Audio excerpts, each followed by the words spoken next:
We've set a challenge for 2 history teachers from Aylesbury High School in Buckinghamshire. They're on their way to the historic village of Ashwell. The challenge is to create a lesson that investigates how the Black Death affected this village. The ingredients: a church that dates back to the 13th century, which contains medieval graffiti written at the time of the Black Death, and a box containing 3 resources specially chosen by experts. These are the vital components for their lesson. There's also 2 local historians who'll be on hand to offer their assistance. Milkman Peter Greener, who runs the local museum, and Shepherd David Short, a keen local historian.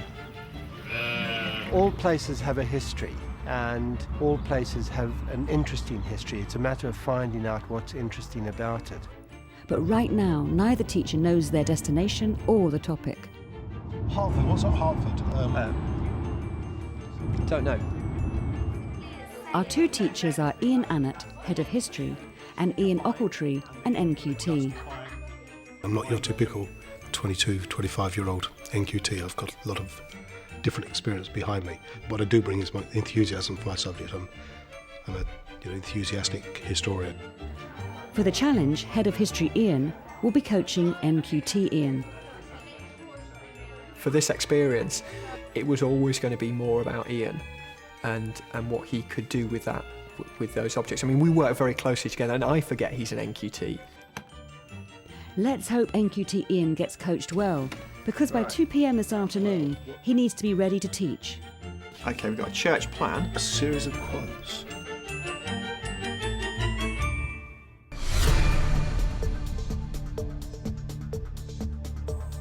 It's 8:30 a.m. and our 2 history teachers are already looking for clues. Agriculture may play quite a big part in this. It's looking a lot like we're doing something about. For NQT Iain, it's his first time teaching outside his classroom. It will be very interesting to see whether the strangeness of the situation, the fact that they're outside a classroom, whether that changes their approach to their learning. This could be a challenge for everyone, teacher and pupil alike. I haven't had a proper history lesson outside class, but the trips have just sort of added to our knowledge. Because you're learning about it, but you don't get to see the sites that you're looking at. For example, we did castles, but you may not have seen one, or actually what you're writing about, you can't have seen it before. I think we might be going to Ashwell. I reckon. This is great, look at this. Look at the size of that church here. Yeah, it's a monster.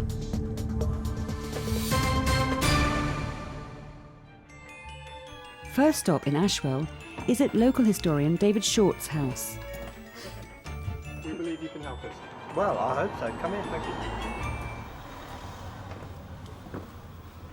you. Ooh, box. Yes, I've been asked to give you this key so that you can open this box. Yeah, thanks. Well.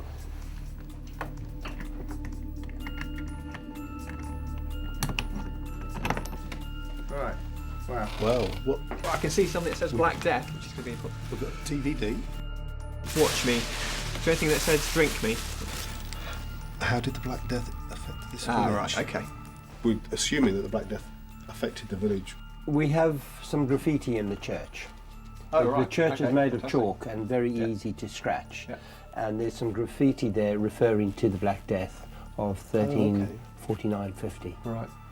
So we know that the Black Death affected the village itself. These numbers then might refer to the location of the graffiti. Yeah, because these are columns and they'd be quite easy to access, won't they? Black Death picture. These are one of those fairly standard pictures of Yep. death visiting the ailing victim, Yes. comforted by the priest. And we have Okay. Religious dimension. and we have a series of quotes, and these are contemporaneous.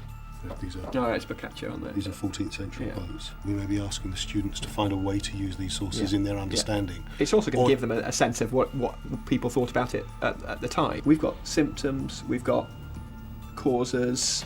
We need to read these properly. Yeah. And a horseshoe. Horseshoe. This could be movement. This So- could be migration, couldn't it? Yeah. This could be people getting on their, Yeah. not horses, but An idea to have a look at the DVD and then go on and have a look at the graffiti itself and see how it fits in. The DVD holds some vital tips from the two experts who chose the resources. The quotations and the horseshoe have come from Mary Ochiltree from the Museum of London. I'm Mary Ochiltree. I'm a curator here at the Museum of London. In our medieval gallery at the Museum of London, we have a big display about the Black Death. It's obviously a huge event, catastrophic event that affected Britain. The Black Death originally arrived in England, in Weymouth, in the summer of 1348. Of course, in medieval times, before the times of cars and so on, the major form of transport was on horseback. So this is why I've chosen this horseshoe, which I've chosen because it's symbolic of one of the ways in which the plague or the Black Death was spread. It was mostly spread by shipping around the coast and up rivers and so on. But one of the ways that it was also spread was via land along the roads. I mean, the effect on anywhere, a large city or a small town, would have been absolutely terrible. I mean, up to half the population could have died, and in some places more than half the population died. So if you can imagine, you know, half of everybody you know and you see on a daily basis is just dying one by one by one. It must have been absolutely horrific. Because this is a real 14th century horseshoe, we can't actually lend it out for the programme to be used in the lesson. While we do let people handle objects, we only let them handle them in the museum with museum staff present. So for the first of the programme, you're using modern horseshoe, which is going to be a symbol of this 14th century one. I've chosen another thing which isn't an object. It's a list of quotes, original quotes about the Black Death written by people at the time. And the reason I've chosen this is because I think it's so important to try and understand how people saw the Black Death when it was occurring. Some of them say things like, dreadful fire descended from heaven. We identified that, didn't we? And caused by the sins of men. I really think it would help the children to imagine what it would be like if they were living back in 1348 and these events were happening to them.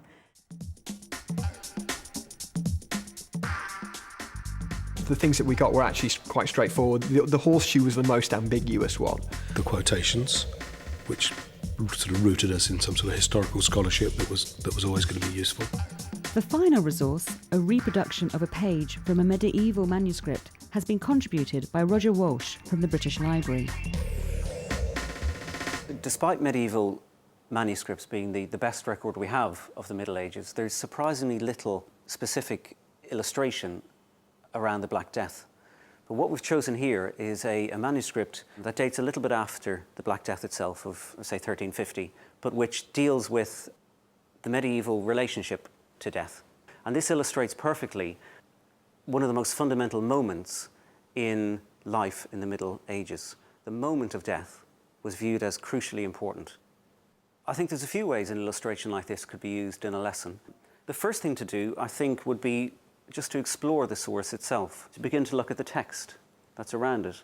And this is a very interesting manuscript because it is written in Middle English. It's unfamiliar but familiar, and that's quite satisfying when you've worked it out. It's almost like decoding a puzzle in a way. Though it be late, ere thou mercy came. Did I read that as Yeah, mercy thou shalt have. The picture, to me, was very evocative. And it's an image that I would have used in the classroom along with other images to try and draw out the religious nature of this disease. But the picture very quickly gave us a sense of where this was going. And people's faith is so profound in those periods, profound enough to survive seismic shocks like the Black Death. Before they set off, local historian David has some information about the church they're about to visit. But the other thing is, as you walk into the church, you'll go through a lich gate. Yeah. And then on the left-hand side, you'll notice there's a triangle of ground there that is much higher than the rest, and there's no graves on it. Is that a plague mound? Is that a plague oral death? tradition has it that is the plague grave. Yeah. Okay.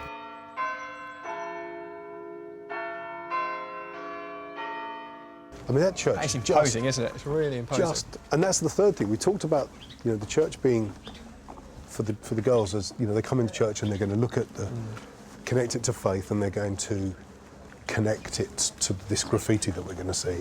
But the other thing they've got to get from it is just the scale of it, because it tells us a lot about this community.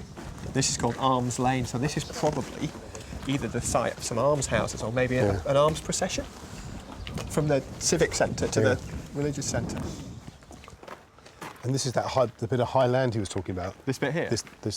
See how it's a bit higher? Yeah. Plague victims were seen as often as victims of their own sin, so probably you wouldn't put them in consecrated ground.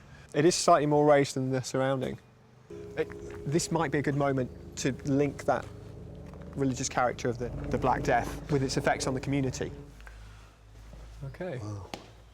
Hello. Oh, hello. You look like you're coming to meet us. I'm what they call a church welcomer. Nice to meet you. I'm Iain. Iain Annat.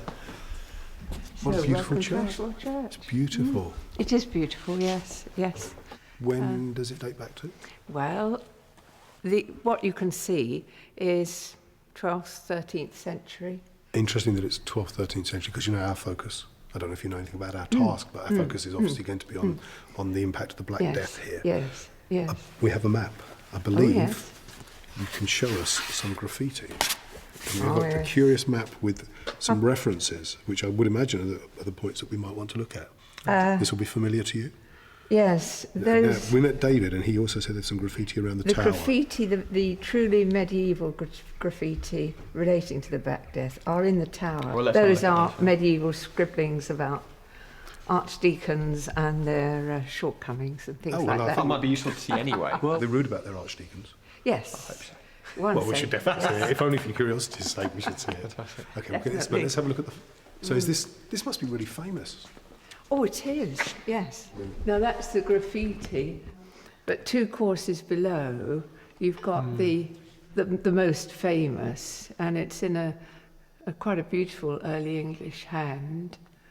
And it reads, some of it, rather like the texts that people send on mobile phones, because a little bit's left out. It is abbreviated. So our student will decipher it immediately. Absolutely. Yes, yes. And what does it say? Because you've got the date, the MCT very large, and above that you've got pestilente, yes. There's a little line above the top, and that's their form of shorthand, motetta. And then underneath there's a record of the great storm which followed almost immediately. And there are lots of theories about it. Some people say, well, the tower was only half built and so they were standing on scaffolding. But most commonly, it's thought that they were going to keep a record of events, and that's why it starts at the top with the earliest, and then comes down. Of course, the mighty wind comes after the plague. Yes, I see. do they regard the mighty wind as the end of the plague? Is that is there some sense that they think that's what blows the plague away? I think it does happen, because I think it does happen that this is what builds on their theory of miasma, that bad air causes the plague, and so you get this storm that blows it away. Those theories last until 19th. Yes, it did. Well, still into the 20th. When I saw the church, I was quite pleased for myself, because I've done some training in how to use a church as an artefact. So I was hoping that wouldn't interfere, and it's always hard as a mentor to let your mentee off the leash, and so I was hoping that I wouldn't step on Ian's toes too much and direct him. The graffiti on the pillars, I just picked out a few which I thought were... I'm a historian. I like old buildings and I like churches, so I was quite excited to get inside. Jenny was lovely. She was really helpful, very interesting. Partly obscured by that, the archdeacon is an ass. Oh, it's very difficult to read. Do we know when this is from? Obscured is an ass. No, but it is medieval, late medieval. I think when we started to see the graffiti, we saw the graffiti in the tower and on the pillars, and the range of resources in the printed sources dictated where we were going to go with the lesson, I think. So by the time we were in here and we were talking to Jenny, it was starting to take shape. If you go to the museum, you'll find a very good display of artefacts, but they've also got a lot of documents, and Peter Greener is extremely knowledgeable. Right. There's hardly a question you can ask about Ashwell that he can't answer. He sounds to be our man, then. He's the man we need to talk to. Yeah. Thank you. But you've been very helpful as well. You. Thank you very much. Yeah.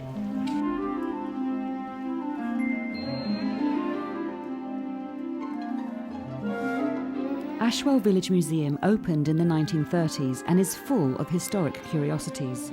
Curator Peter Greener has a book which describes a significant incident that happened in Ashwell just before the Black Death. We have tucked away in a little book here, transcripts of the court rolls of the Abbot of Westminster.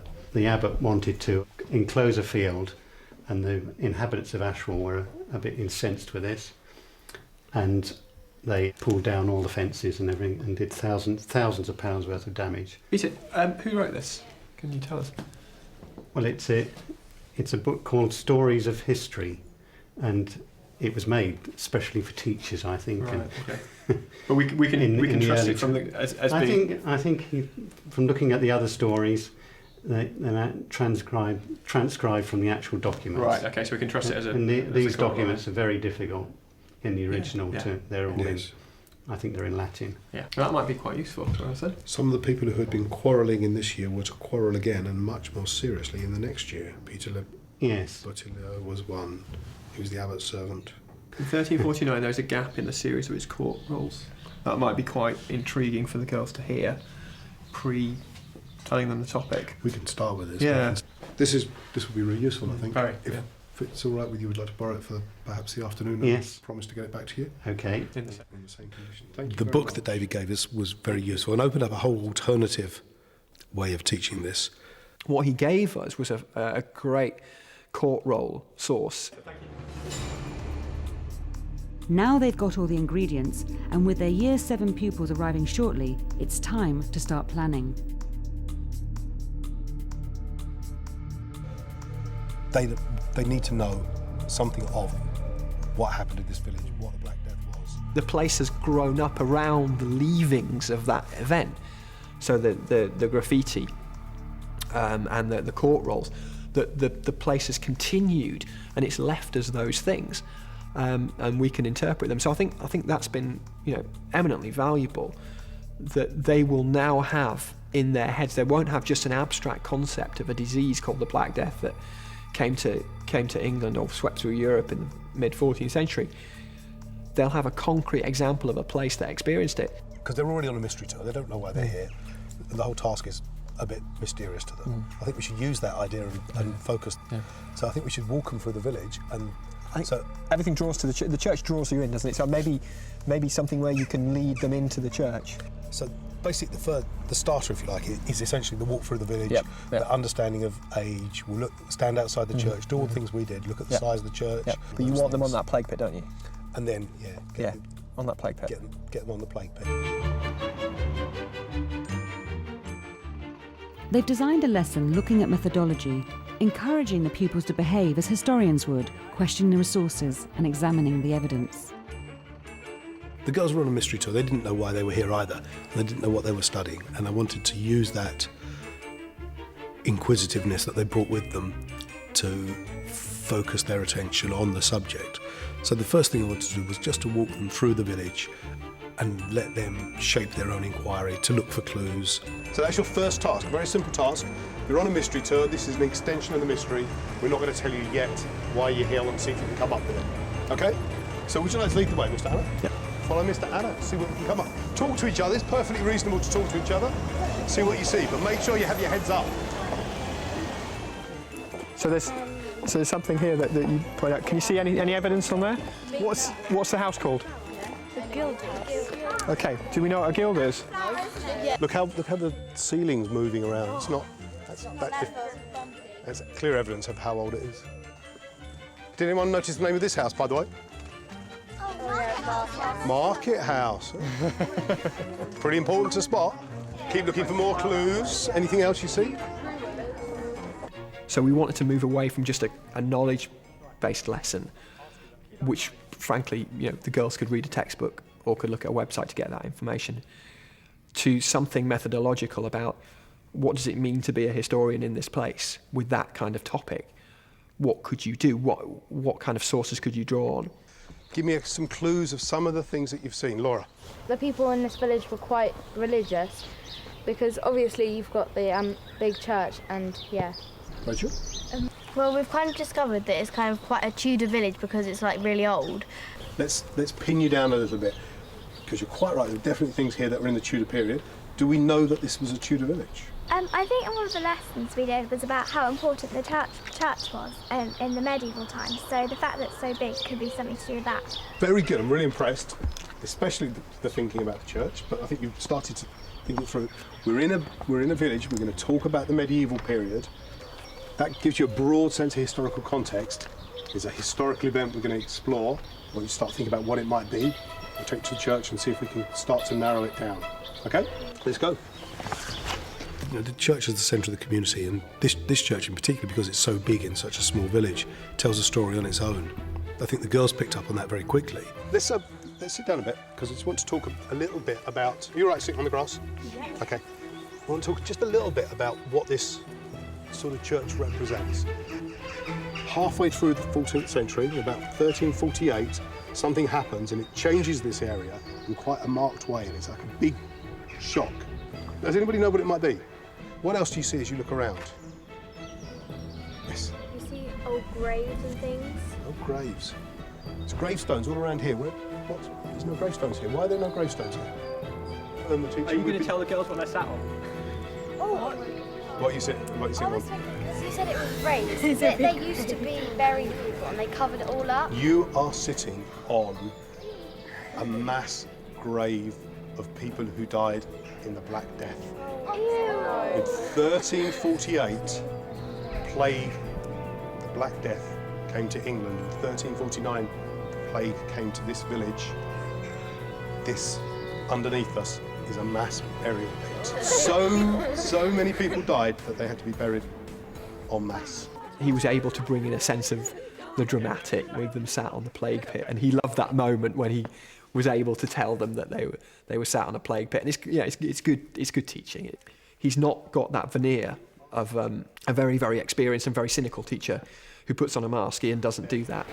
What's the connection between the horseshoe I have in my hand and the Black Death arriving in Ashwell? Nick.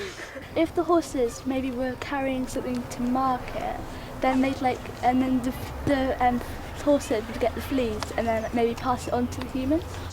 And the thing that's happening, the thing that makes people move from place to place and carry the plague with them is trading on market. So the horse, it's like the horseshoe is like a symbol of the movement of people that carried the plague. I'm just going to pass you around a picture that just shows us a bit about how people in an earlier age thought of the Black Death. Who do you think the skeleton represents?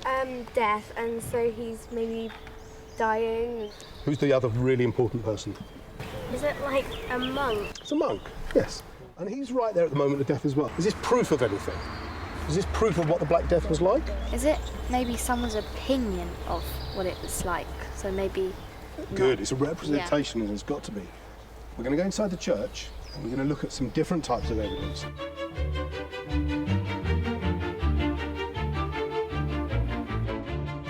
I was here last week, but what we do know from some of this is that this is very old.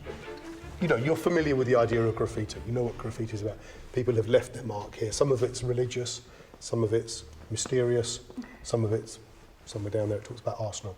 Somewhere on here, I think, what does it say, Mr. Annat? Something about the archdeacon is an ass. The archdeacon is an ass. So this is graffiti, and we're familiar with this. I'm going to show you a very different type of scratchings on the wall, writings on the wall, that tells us something about the Black Death. So come with me into the tower.